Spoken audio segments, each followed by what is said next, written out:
धर्मपुर नामक गांव में राजू नाम का एक आदमी रहता था। वह बहुत गरीब था और वह गरीब होने की चिंता में हमेशा एक पेड़ के नीचे बैठा रहता था। एक बार उसकी पत्नी वहां आई और बोली कि तुम हमारे खेत में कोई एक फसल कर लो जिसे बेचकर हम अपनी गरीबी से छुटकारा पा सकते हैं। इतना सुनकर राजू कहता है, हाँ ठीक है, मैं खेत पर कुछ काम करने जा रहा हूँ।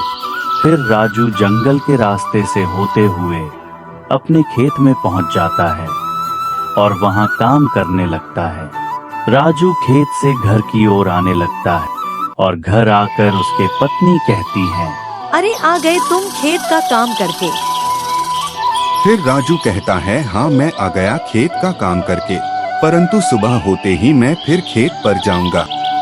और फिर सुबह होते ही राजू फिर से खेत पर जाता है और वह अपनी लहराती हुई फसल को देखकर बहुत खुश होता है और कहता है कि मैं यह बात मैं अपनी पत्नी लीला को बताऊंगा। फिर राजू अपने घर पहुंचकर अपने पत्नी को बुलाता है और कहता है, लीला ओ लीला यहाँ आओ।